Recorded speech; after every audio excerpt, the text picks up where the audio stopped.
La Biblia es un tesoro que Dios dejó para la humanidad. Aquel que no es un lector superficial, sino un lector profundo, va a encontrar en ella esperanza, felicidad y salvación. La pregunta es, ¿por qué mientras miles de personas tienen este libro en su mano, miles de ellos también mueren en el vacío y la miseria espiritual, teniendo tanta riqueza en su hogar? Bienvenido. Está comenzando la temporada número 14 de Biblia Fácil. Y nos alegra tenerte una vez más. Gracias por formar parte de este estudio bíblico semanal. Cada semana nos reunimos aquí para abrir la palabra de Dios. Y como siempre quiero presentarte un grupo de amigos que vienen de diferentes países para poder acompañarnos en esta temporada. Diferentes culturas, diferentes países, diferentes religiones incluso, pero aquí tenemos un solo propósito y nuestro foco es profundizar nuestro conocimiento en la palabra de Dios. Yo quiero saludar de manera breve a todos quienes nos acompañan en esta temporada y vamos a ir conociendo a cada uno de ustedes a medida que pasan los programas. Maribel Navarro, desde Paraguay, ¿verdad? Bienvenida, Maribel. Gracias por estar con nosotros. ¿Puedes tomar el micrófono? ¿Cómo estás? Muy bien acá. Qué bueno. Sí, está bien. ¿Cuál es tu expectativa al participar de este programa de Biblia Fácil? Y la verdad que me encantaría conocer más de Jesús y la Biblia en sí. Tú eres promotor en ventas, ¿verdad? Sí. Promocionas o promueves la salud allá en tu país. La verdad que sí. Qué bueno. Nos alegra tenerte aquí con nosotros. Bienvenida a Biblia Fácil. Gracias por estar aquí. Y a medida que pasan los programas vamos a ir conociendo un poquito de cada uno de los que están aquí. Doy también la bienvenida aquí a Claudia García. Ella es abogada y viene desde Bolivia, ¿verdad? Sí. ¿Cómo estás, pastor. Claudia? Bendecida. Qué bueno. Bendecida de tener la oportunidad de haber llegado hasta acá, de conocer experiencias, Qué maravilla. de conocer a personas bendecidas como las que están hoy acá y agradecer a usted que es autor de esto. Oh, gracias a Dios por el privilegio que nos da siempre de poder reunirnos. Gracias. Y saludo de manera breve. De ahí vamos a conocer a Wilfrido Núñez, él es profesor también desde Paraguay, está aquí con nosotros, ¿verdad, Wilfrido? Sí, así es. Bienvenido. Gracias. ¿Cómo estás? ¿Todo bien? Todo bien, excelente. Con mucho interés para aprender. Con muchas ganas. Ahora, tú eres profesor, Wilfrido. Así es, de física Conoces y química, sí. perfectamente la didáctica y todo de este programa. Sí. Gracias por estar con nosotros. Al contrario, gracias a usted. Bienvenida también Liz. Liz nos visita desde Paraguay. ¿Cómo estás, Liz? Sí, súper bien. Estudiante de Derecho. Sí. Wow. Tenemos ya una abogada y una estudiante de Derecho. Gracias por estar con nosotros. Gracias. Nos alegra que estés aquí y gracias por participar de esa temporada. Gracias a ustedes. Muy bien. Gracias Liz. Florencia desde Argentina. Florencia Vagatín. ¿Es así tu apellido? Vagatín. Sí. De origen ese Italiano. apellido italiano. Tú tienes descendencia italiana. Sí. Wow, interesante. Tú estudias psicología. Sí, estudio Estás psicología. terminando ya la carrera de psicología. Sí.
Terminando. Bueno.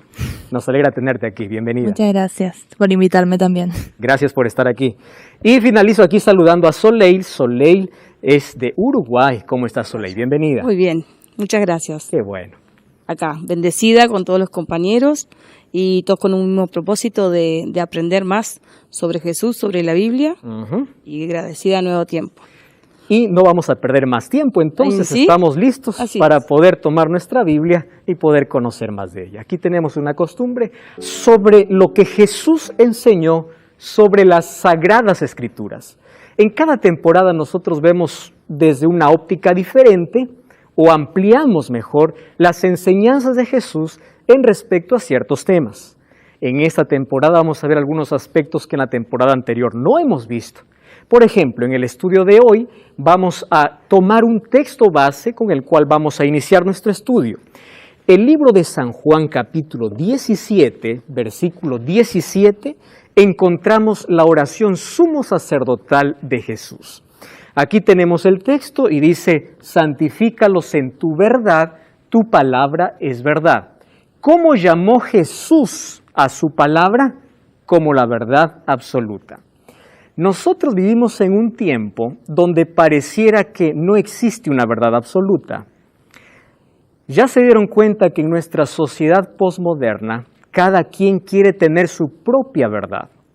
Y una de las alertas que Jesús hizo sobre el tiempo del fin es que en este tiempo las personas correrían tras la mentira antes que la verdad.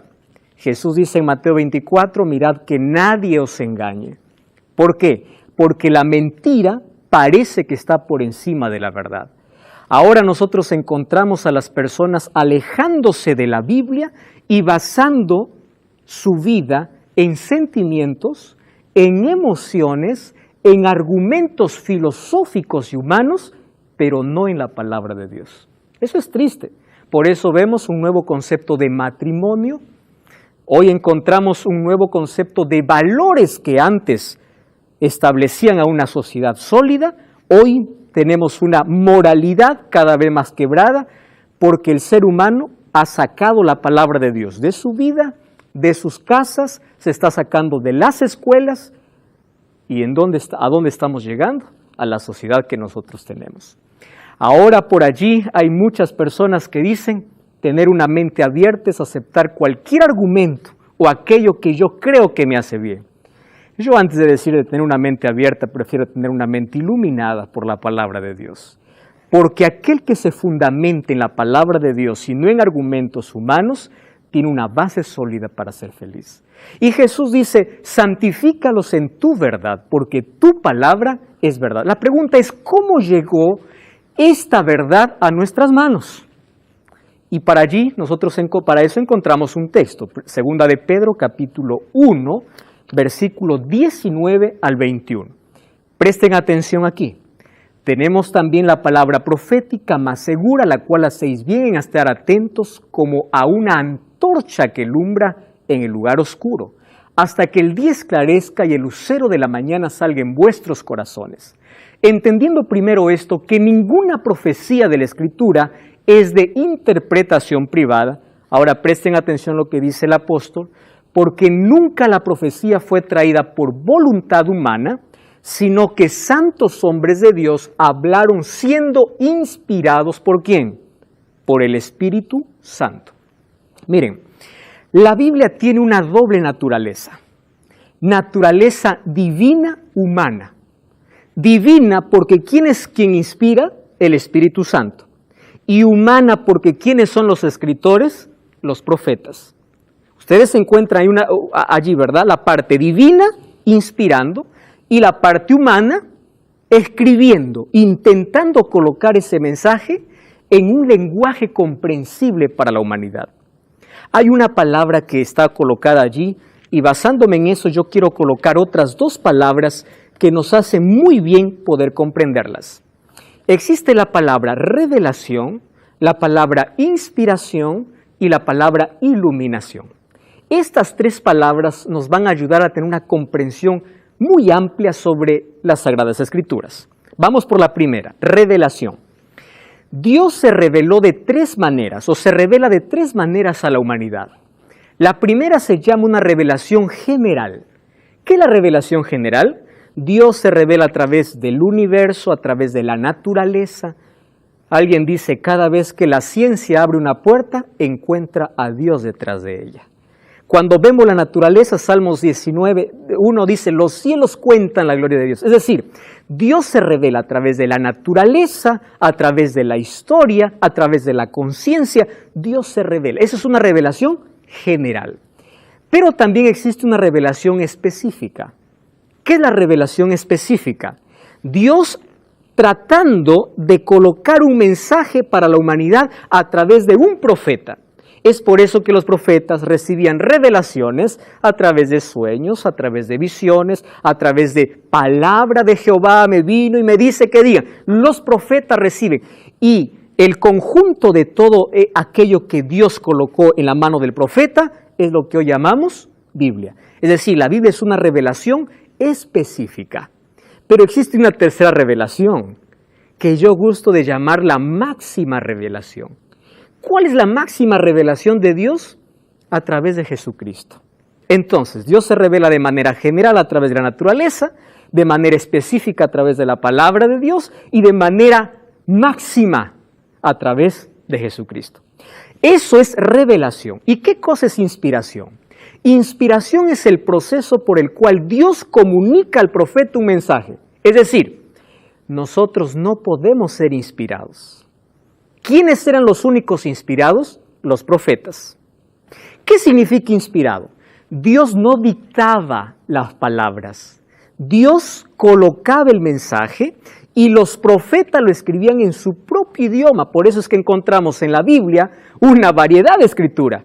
Un Pablo que escribe un poco más complejo que un Juan que escribe de una manera más simple, de una manera más entendible, ¿verdad? Porque Dios usa de acuerdo a la capacidad de cada persona. Eso es inspiración.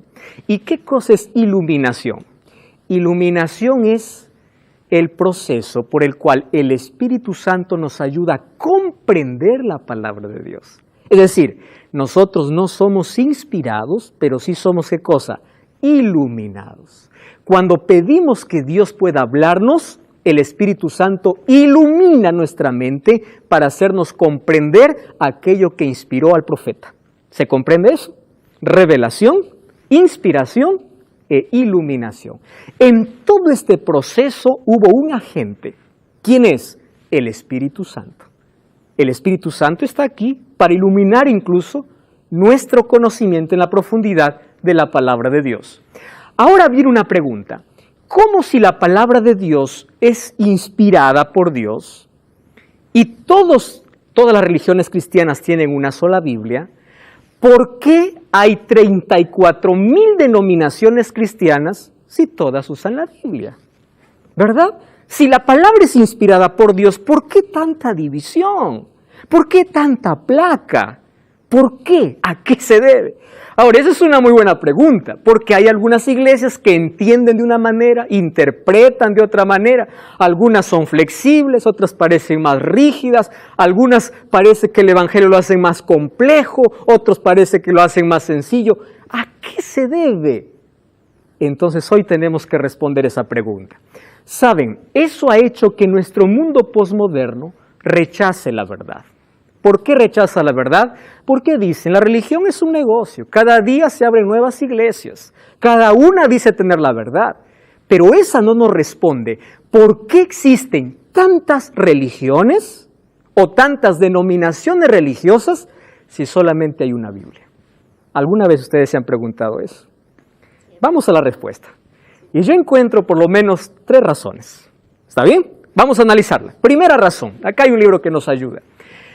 Dios tiene un pueblo que sostiene la Biblia, y solo la Biblia, en todas sus doctrinas. Ni las bases de los sabios, ni las deducciones de la ciencia, ni los credos o decisiones de concilios, ni la voz de las mayorías, nada de esto debe ser considerada como evidencia en favor o en contra de cualquier punto de fe religiosa. Presten atención aquí.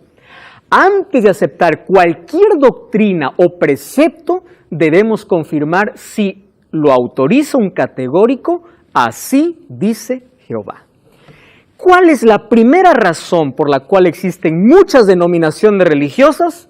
Porque muchas de ellas no tienen un fundamento sólido en la palabra de Dios. Hay muchas denominaciones que tienen creencias en tradición, ¿verdad? o en lo que la iglesia dice. Pero qué peligroso es encontrar a alguien que no sepa fundamentar su creencia, o qué triste es encontrar a alguien que no sepa fundamentar con así dice la Biblia. Entonces, nuestra respuesta no debe ser así dice el pastor, así dice el sacerdote, así dice la iglesia.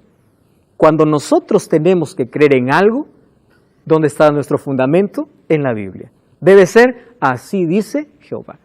Y por allí ya vamos a descartar a muchas, ¿correcto? Vamos a la segunda razón. La Biblia, cuyas verdades fundamentales pueden entenderlas aún los niños, sin que puedan comprenderlas exhaustivamente los cerebros más privilegiados, se presenta las más variadas y antojadizas interpretaciones si no se la estudia debidamente. Entonces, ella satisface las elevadas expectativas de quienes la escudriñan con propiedad. ¿Cuál es la segunda razón? ¿Por qué con una sola Biblia hay tantas denominaciones religiosas? La segunda razón es porque muchas nacen sin una profundidad teológica. Cuando hablamos de teología estamos hablando del conocimiento de Dios. Hay muchos que solamente tienen una base superficial. Y cuando digo superficial, hay muchas creencias que están basadas en un solo texto, pero no en toda la Biblia. Ahora yo les voy a explicar cuán peligroso es sacar un solo texto descontextualizado de su contexto al cual está diciendo y de allí poder sacar incluso una creencia. Eso vamos a ver incluso en toda esta temporada. Entonces, la segunda razón es porque hay falta de profundidad en el estudio de la Biblia. ¿Cuán importante es todo lo que un líder religioso nos dice? Tenemos que nosotros profundizar si esto es así. Eso hacían los bereanos, dice el libro de Hechos. Por eso eran los más nobles. Y hay una tercera razón. Algunas porciones de la Biblia son demasiado sencillas para ser mal comprendidas, mientras que el significado de otras no puede discernirse a primera vista. Para obtener un conocimiento abarcante de cualquier verdad bíblica debe compararse texto con texto, pasaje con pasaje, y debería haber una cuidadosa investigación y reflexión acompañadas ¿de qué? De oración. Ojo con esto, cuidadosa investigación y reflexión. El estudio que se lleva a cabo con ese espíritu será ricamente recompensado. Presten atención aquí. Uno de los mayores problemas que existe hoy es que la persona no quiere someterse a la Biblia como autoridad. Prefiere someterse a lo que el líder dice, el pastor dice, la iglesia dice, antes que lo que la Biblia dice. ¿A cuántas personas yo le digo, pero lee, mira, la Biblia dice eso? Pero me dicen, no, pero el pastor dice eso. Entonces yo le digo, ¿quién tiene más peso en tu vida? ¿Lo que alguien te dice o lo que la Biblia te dice? El mayor problema es que la gente no quiere someterse a lo que la Biblia dice. El sometimiento significa, yo voy a abrir la Biblia dejando que ella me hable, ¿correcto? Yo no voy a ir a la Biblia haciendo que ella me diga lo que yo quiero, sino yo quiero que ella me diga qué es lo que yo tengo que hacer. Tres cosas. ¿Cuál es la primera? ¿Recuerdan ustedes? Vamos a ir a hacer un repaso breve. La primera, falta de fundamento sólido. La segunda, falta de profundidad. Y la tercera, falta de sometimiento a la voluntad divina. Ahora, cuando nosotros estudiamos la Biblia, necesitamos, por lo menos, esto es lo básico que yo voy a estar aquí enseñando, ¿correcto? 4 principios fundamentales, ¿correcto? Para cuando nosotros estudiamos la Biblia. En este primer estudio vamos a aprender a estudiar la Biblia. Yo también estoy aprendiendo, no soy un maestro y digo que todo lo sé. Todos estamos aquí para aprender. Sin embargo, hay aquí algunos métodos que nos ayudan a tener una mayor comprensión y profundidad en la palabra de Dios. Por ejemplo, tenemos 4 principios básicos, que es sola escritura, prima escritura, tota escritura y el contexto. Yo le voy a explicar por qué incluso están esas palabras así. Sola escritura fue uno de los mayores legados que trajo la Reforma, ¿verdad? ¿Qué significa eso? La Biblia es su propio intérprete, es decir, La Biblia es la suprema autoridad en asunto de creencias o en asunto de salvación. Yo no puedo interpretar la Biblia con filosofía o con ciencia. La Biblia se interpreta sola. Cuando yo no entiendo algo en un texto, ¿quién me va a explicar? La misma Biblia, en otro texto. Eso significa, la única que puede interpretar la palabra de Dios, ¿quién es? Ella misma.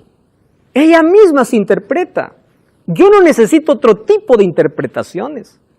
Eso es ser bíblico. Número 2, prima escritura. ¿Qué significa?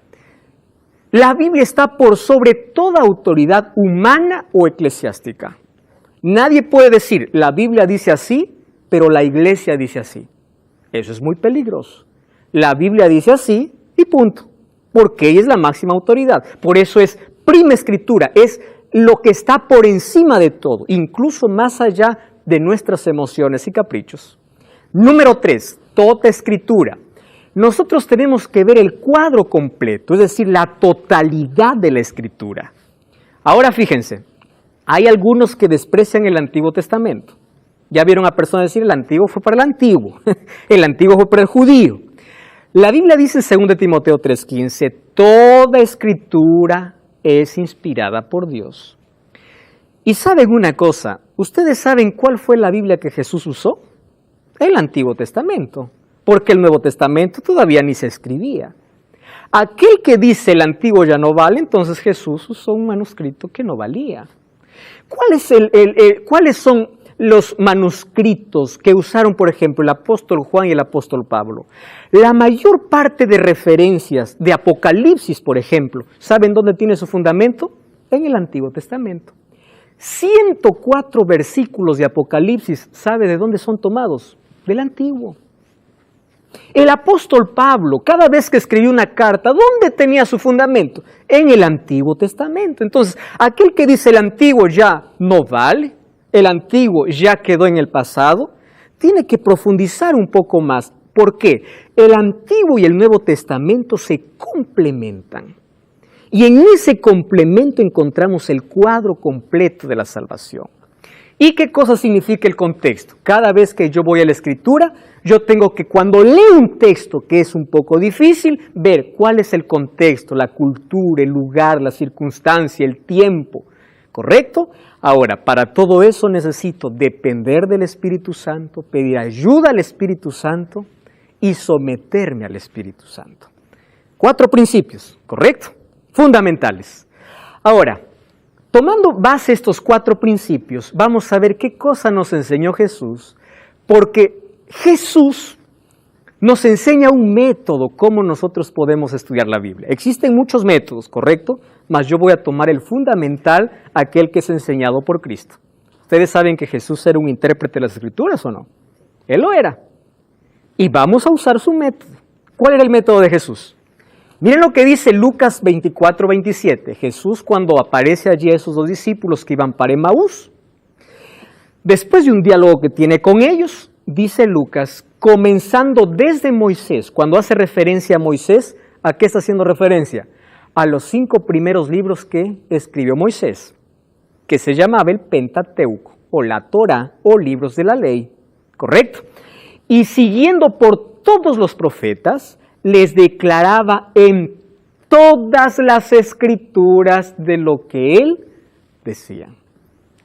Jesús nunca tomaba un solo texto de las escrituras para poder enseñar algo.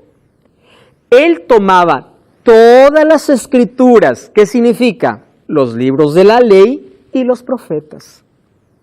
Eso, ustedes sabían que eso hoy es una ciencia. Eso es un método de interpretación basado en lo que Jesús hizo. Ahora nosotros tenemos una ciencia que se llama hermenéutica bíblica. Yo sé que en derecho también se usa hermenéutica. Filosofía también se usa. ¿Por qué se usa la hermenéutica? Por una sencilla razón. Para no poder alejarnos de la interpretación o para que la interpretación pueda ser correcta. Aquí tenemos una abogada, ¿verdad? Necesitamos tener una regla. Ahora fíjense, La hermenéutica es una ciencia que busca establecer y describir los principios, métodos y reglas requeridas para interpretar un texto. Ahora, lo que yo les voy a enseñar hoy es algo tan simple y sencillo que todos los cristianos podemos hacer.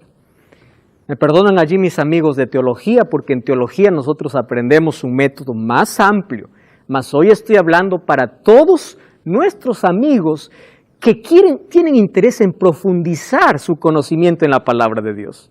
Entonces yo aquí les voy a dar algunas herramientas para hacer de la Biblia un método más profundo, ¿correcto? Para no dejarnos llevar por cualquier persona que viene a decirnos alguna cosa.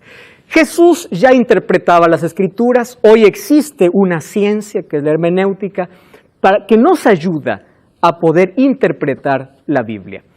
Nosotros vamos a entender que hay aquí algunos elementos para nuestro conocimiento. Por ejemplo, la hermenéutica bíblica, les dije que presenta principios y métodos de interpretación.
Estos principios se hacen real en un otro trabajo que se llama exégesis bíblica.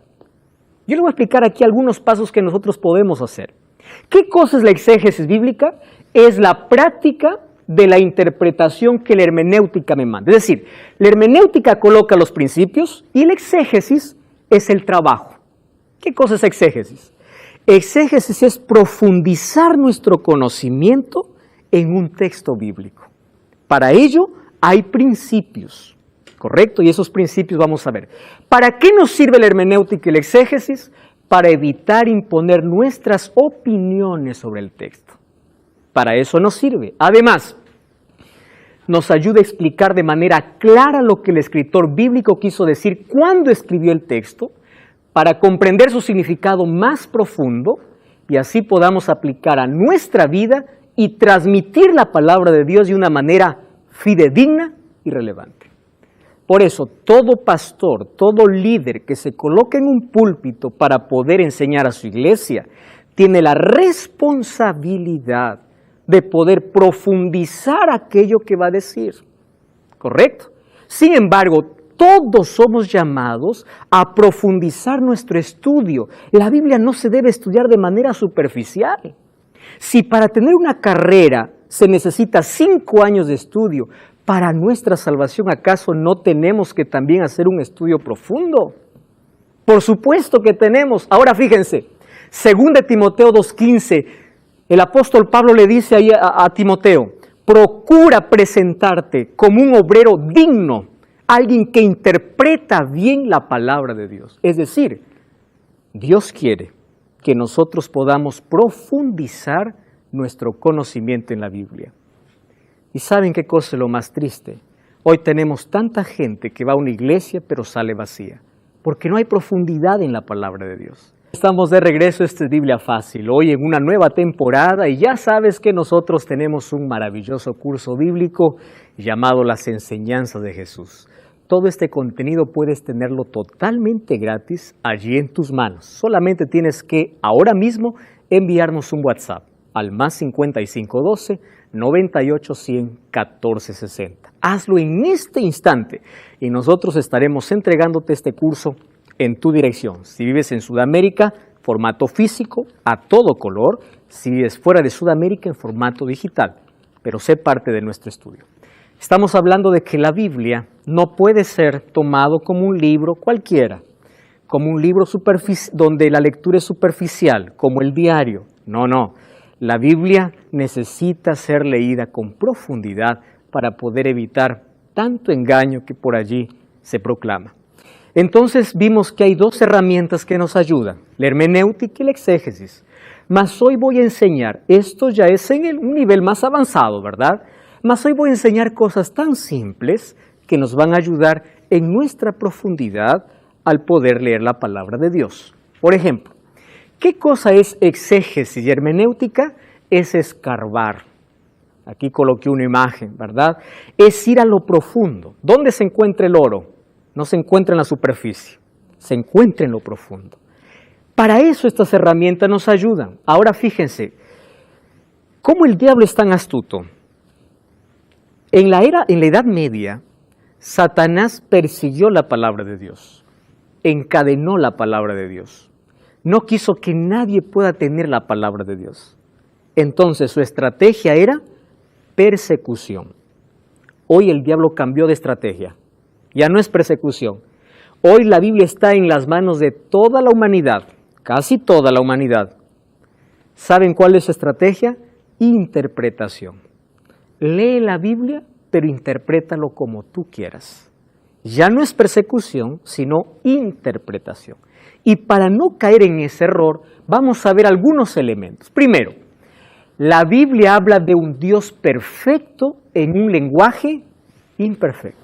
¿Por qué lenguaje imperfecto? ¿Quiénes lo escribieron? Profetas. Y los profetas eran seres humanos. Es por eso que hay cosas en la Biblia que parecen extrañas. Por ejemplo, Génesis 18:20, cuando Dios estaba hablando con Abraham, le dice, descenderé y veré. ¿Acaso Dios no lo ve todo? Sino que Dios está tomando, ¿qué cosa?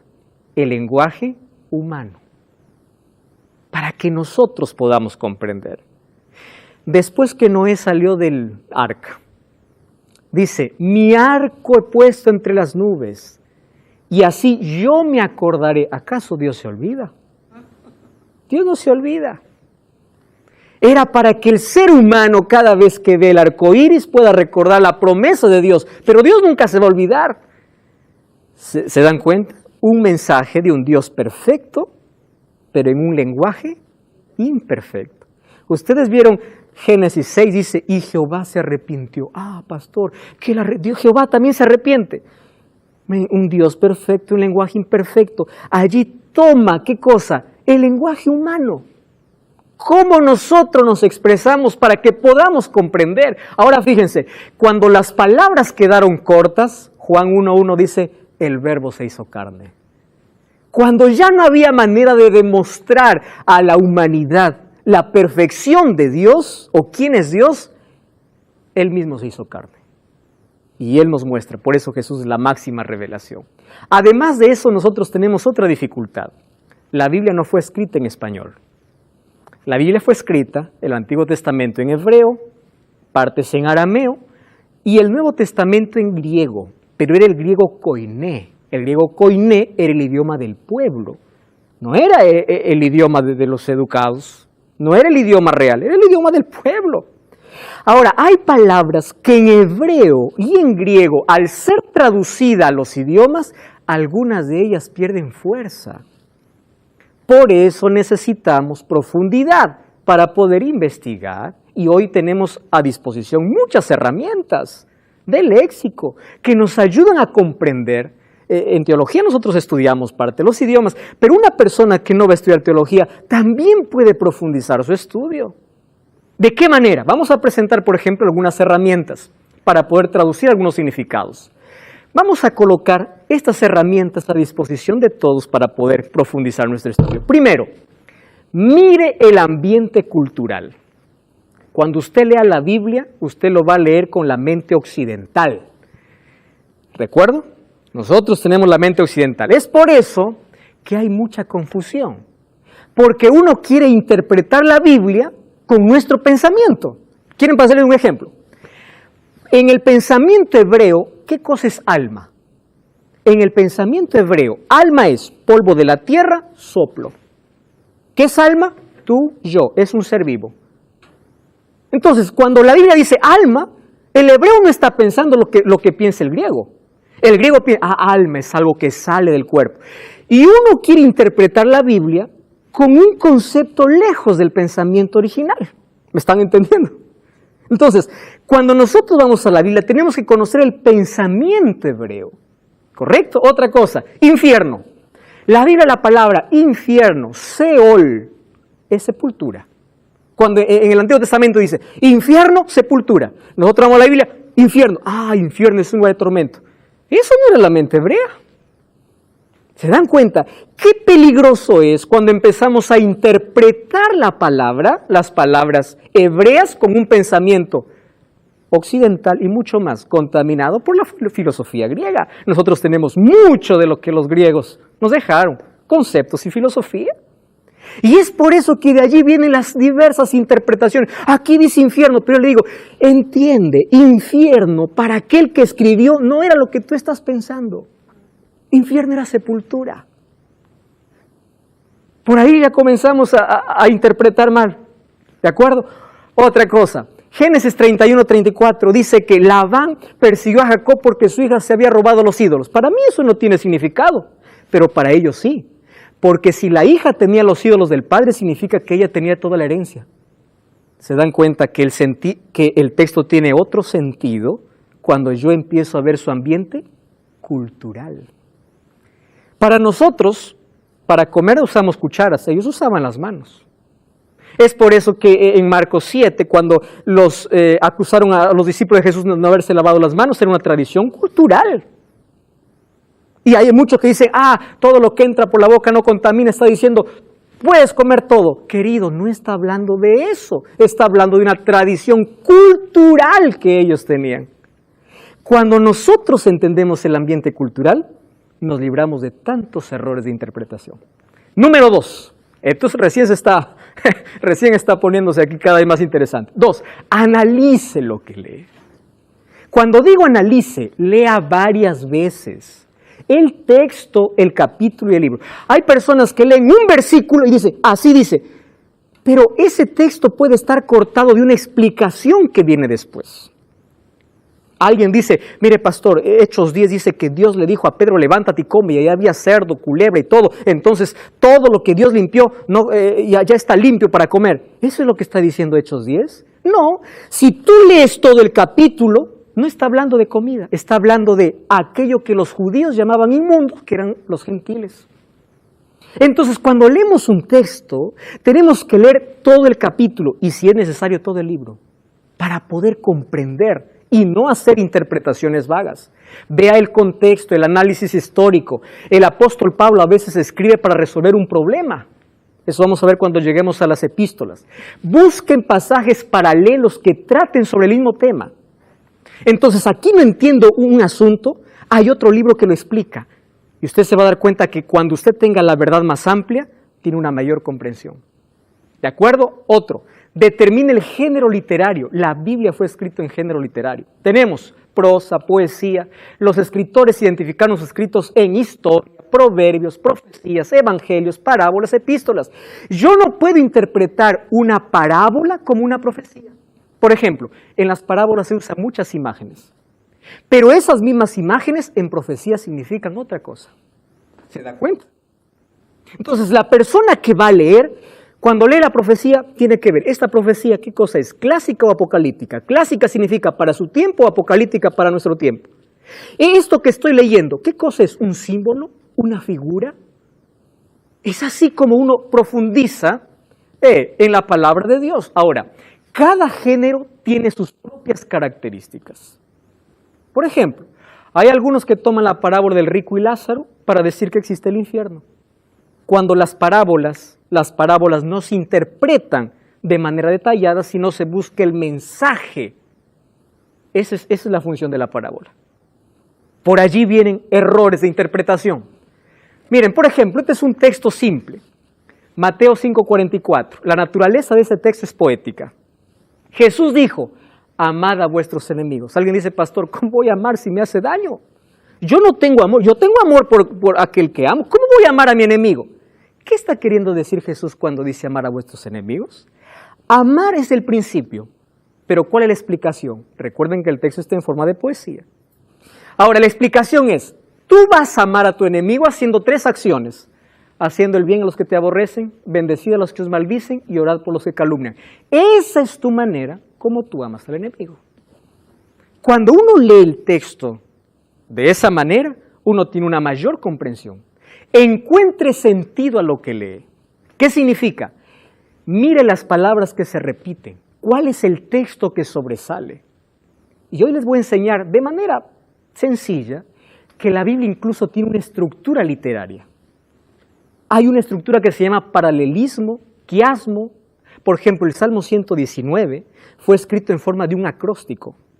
Está todo el abecedario hebreo. Por eso es el capítulo más largo que tiene la Biblia incluso. Esa es una estructura. Encontramos textos narrativos, hay libros históricos, proféticos, hay muchos símbolos, hay figuras que revelan el conflicto entre el bien y el mal. Ahora, la Biblia, recuerden que cuando leemos la Biblia presenta no presenta un registro impecable de sus protagonistas. Alguien me escribió una vez, pastor, la Biblia dice que Salomón tuvo 1000 mujeres y yo puedo tener más de una. Entonces, ¿cómo está tomando la Biblia? Él está primero descontextualizado. Número 2, la Biblia no presenta a los protagonistas como alguien perfectos a quien seguir. La Biblia presenta a los protagonistas con sus pecados, pero cómo ellos se restauraron y caminaron con Dios a pesar de sus caídas. Es decir, de los protagonistas vamos a sacar el ejemplo que seguir y desechar aquello que solamente es una enseñanza. ¿Correcto? ¿Qué más podemos encontrar?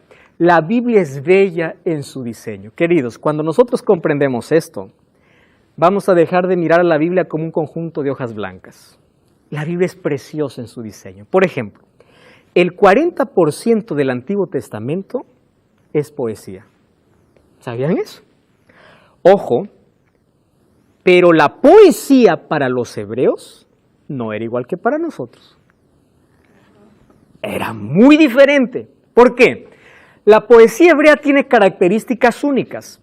Para nosotros una poesía es cuando tiene rima al final. Es decir, la belleza de la poesía está en la fonética. Para nosotros. Pero para la cultura hebrea no. Para los hebreos la poesía se manifiesta en frases paralelas. A eso se llama paralelismo. Lo que para nosotros es la fonética, para ellos son conceptos.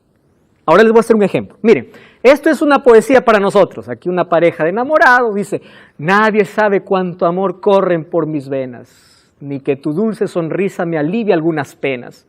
Yo no recuerdo cómo es que llegué a quererte y que mi corazón palpita más con tan solo verte. Ah, qué lindo, ¿verdad? Esto es poesía, tiene rima, hay fonética. Eso es para nosotros.